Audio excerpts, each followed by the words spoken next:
gobiernos regionales y nacionales hacen inversiones para favorecer a la empresa, construyendo una carretera, hacen obras de saneamiento, de agua saneamiento para campamentos de los obreros.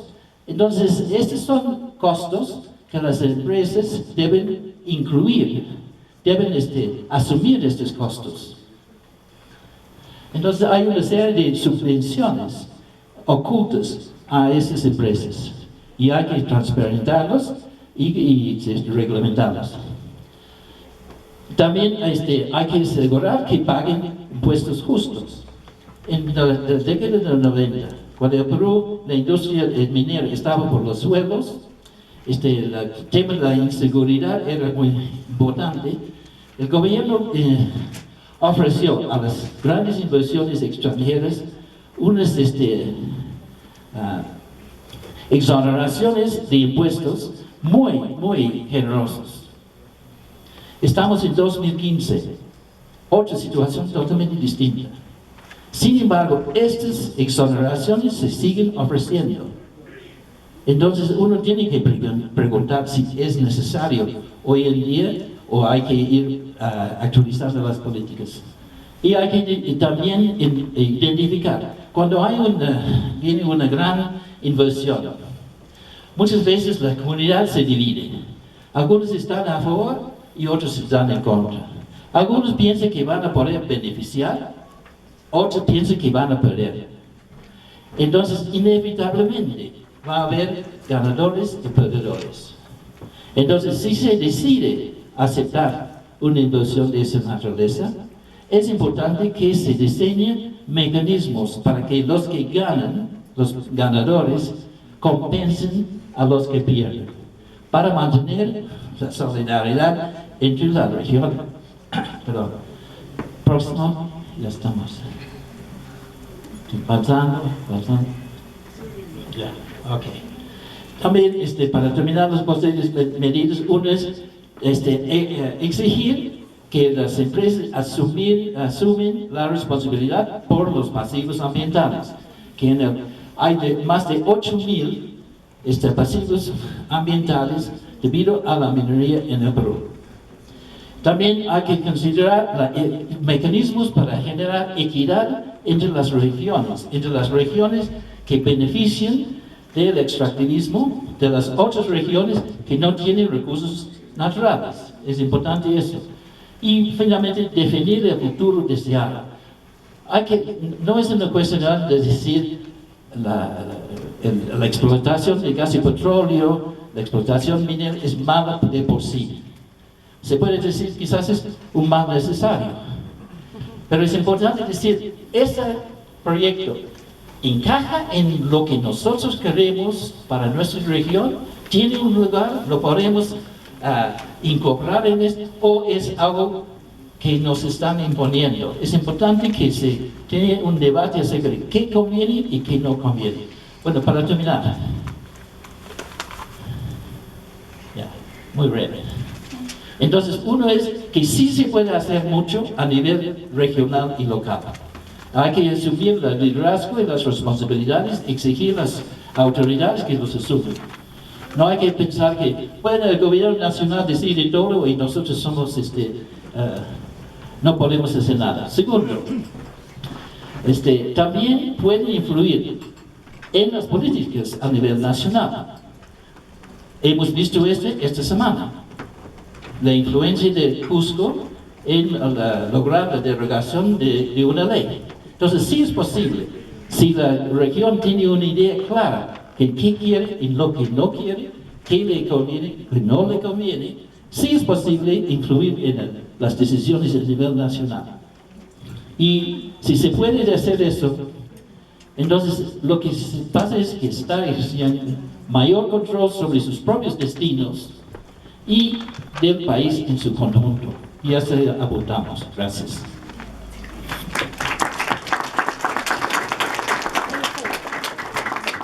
Gracias, Martín. Ahora vamos a tener la presentación de Jaime. Un segundito que la están terminando de listar.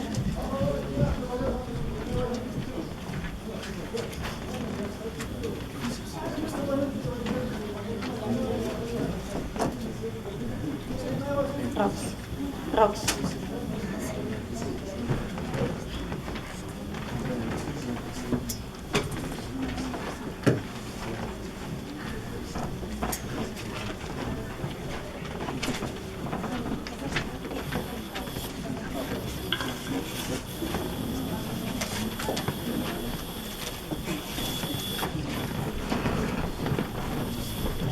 Gracias, Ana. Buenas noches con todos. Bienvenidos a este espacio de discusión que queremos iniciar sobre estas propuestas para transitar al extractivismo. Bueno, mi nombre es Jaime Borda, yo trabajo en una organización que se llama Derechos Humanos Sin Fronteras.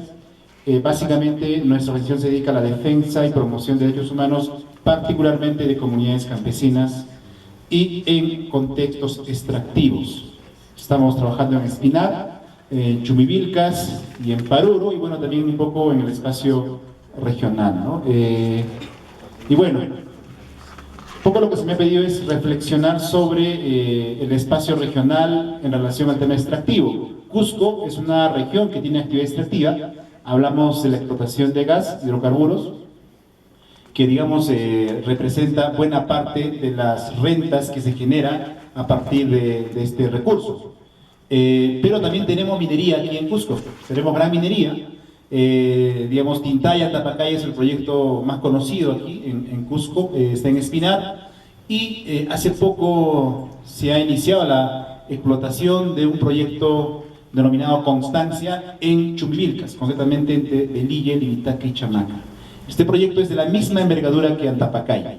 En esos dos proyectos se explota básicamente cobre, ¿no? Entonces, gran minería lo tenemos, y en ese contexto existen una serie de situaciones vinculadas a abusos de derechos humanos de parte de algunas de estas empresas. Entonces, cuando hablamos de Cusco región, hablamos efectivamente de una región que tiene este tipo de actividades extractivas, ¿no? Que efectivamente, por un lado, son positivos para la generación de renta, pero por otro lado también genera una serie de impactos ambientales, sociales, culturales, económicos en estas zonas y por supuesto en la región.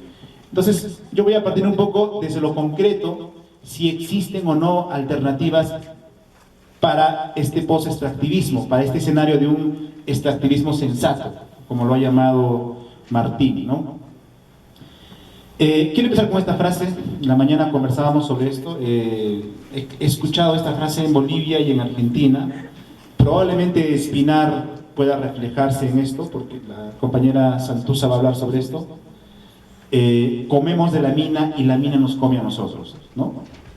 O sea, ser conscientes que cuando uno acepta esta actividad en su entorno, en su territorio, claro, puede traer trabajo, beneficios económicos, algún tipo de cambio de infraestructura, mejora en varias cosas, pero también a la par trae división en las comunidades, debilitamiento de organizaciones, denuncias de corrupción, denuncias de contaminación ambiental, ¿no? Afectación a la salud humana. Todo esto que estoy comentando ya se ha visto en Espinar, pero además conflictos, enfrentamientos, ¿no? Y lo de mayo del 2012 ha sido, digamos, el conflicto más fuerte en Espinar, donde han muerto varias personas. Entonces, parto de esta idea porque hay una especie de complicidad, de convivencia casi en lugares donde sí se acepta la minería, de que efectivamente la minería puede ser beneficiosa, pero por otro lado también se lleva parte de las vidas de estas personas, en términos de que cuando una empresa extractiva entra, ese escenario, esa ciudad, ese territorio va a cambiar en términos sociales, económicos, políticos. No va a ser la misma que fue antes, ¿no? Parto de esa premisa. Entonces, siguiente. Tengo algunas cuestiones previas, aparte de lo que ha dicho Martín, es que nosotros somos un país megadiverso en recursos naturales. Es decir, cuando escuchamos en la radio, en la televisión, el Perú es un país minero, somos un país que está disputando la posición a Chile para ser el primer productor de cobre, etcétera, etcétera. Nos venden todo el tiempo esta idea de que somos un país minero, ¿no? Y bueno, probablemente cuando veamos datos vamos a darnos cuenta que aparentemente esto puede ser cierto. Pero no solamente es minería, también nos dedicamos a la agricultura, a la pesca, a recursos forestales, ganadería y por supuesto la minería, ¿no? Tenemos una rica historia, aquí tenemos comunidades campesinas, tenemos pueblos nativos, amazónicos, y eso es el reflejo de lo que fue nuestro pasado histórico, ¿no? Es decir, son poblaciones indígenas que preservan tradiciones, preservan sus usos y costumbres, y que aquí en Cusco, Puno y Apurímac, por lo menos, son regiones donde mayor presencia de comunidades campesinas tenemos. Es más, estas tres regiones concentran casi el 60% de comunidades de todo el país, ¿no? Aquí en el sur están concentradas estas comunidades. Y otro dato interesante es que en el Cusco las comunidades campesinas ocupan más o menos el 45% de todo el territorio regional. Quiere decir que casi la mitad del territorio regional es ocupado por comunidades campesinas, ¿no? Tanto en la zona de provincias altas, pero también en la zona de la selva, ¿no? Y obviamente hay algunos datos en Acomayo, por ejemplo, es más o menos el 80%, en Chumivilca es igual, Espinar más o menos el 66%, Anta 64%, Paruro 66%. Entonces, algunos datos para entender, digamos, cuál es la ocupación territorial de las comunidades. Ahora, también es cierto que tenemos un gran potencial minero, no podemos negar, ¿no? Explotamos actualmente cobre, principalmente, pero también oro y plata y otro tipo de minerales, ¿no? El proceso de extracción es ahora, digamos, a gran escala, ¿no? No es como antes, ¿no? Buscar vetas, sino ahora es un proceso, digamos, mayor que requiere explotar a tajo abierto, ¿no? Minería a cielo abierto, como se llama, y eso lo tenemos en el país. Obvio, esta actividad tiene un alto impacto ambiental y social. A veces cuando escuchamos en las noticias, en las radios o vemos en televisión, hay problemas en Espinar o en Chumivilcas, hay problemas en Cochabamba, lo último que ha pasado en Apurímac. Algunos se dejan guiar por lo que dicen los medios, que ahí hay radicales, gente que se opone, que no sabe, que no entiende. Pero yo creo que había que vivir ahí para entender lo que significa vivir con una actividad extractiva. Aquí están compañeros de Chumivilcas, en la mañana han estado compañeros de Cotabambas y han contado directamente cómo es la realidad de allá, ¿no? Y creo que es importante conocer justamente la versión de Santuza sobre esto. Siguiente, rápido nomás, tenemos un mapa ahí que nos dice en el mapa azul que en todas estas regiones hay comunidades campesinas, casi en todos los departamentos del Perú, pero en esos departamentos también existen concesiones mineras. Si se dan cuenta, es un mapa, el mapa de abajo es el mapa rojo, esas manchitas rojas son cuadrículas de concesiones mineras otorgadas en el Perú. Más o menos el 20% del territorio entregado a concesión minera, quiere decir que la quinta parte del territorio peruano está concesionado. Yo no digo que van a iniciar explotación, pero sí que ahí probablemente haya alguna explotación minera a gran escala, ¿no? Solamente como dato referencial. Otro dato importante para entender, el sur, quiere decir, la macro sur es el principal destino de las inversiones mineras en este momento, ¿no? Apurímac, por lo menos, es la región que mayor cantidad de proyectos mineros concentra para los próximos 5 o 10 años. Es más, casi el 80% de ese territorio está concesionado, ¿no? Entonces, Apurímac es un territorio minado, como decimos nosotros. Cusco, ahí uno puede darse cuenta cuál es el nivel de concesión, pero no es toda la región, es Quispicanchis, Chumivilcas, Espinar, Paruro, ¿no? Ahí están concentrados porque son las provincias altas del Cusco, ¿no? Siguiente.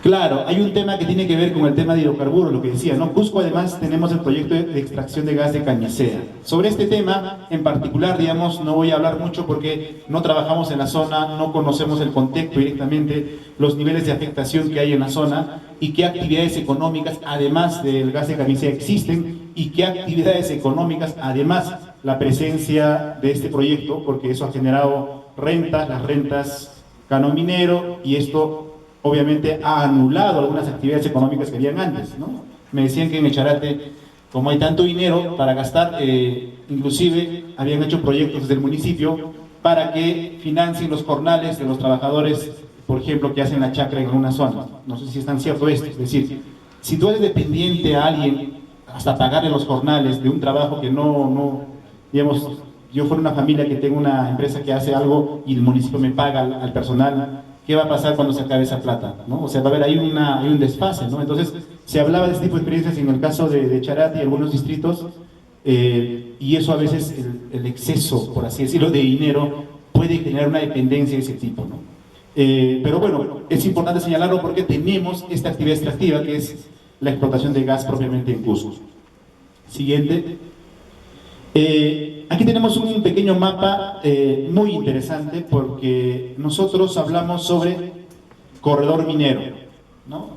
Digamos, no estamos hablando de un territorio donde la gente se dedica a correr por ese territorio, no, sino que es un territorio donde se están concentrando varios proyectos mineros.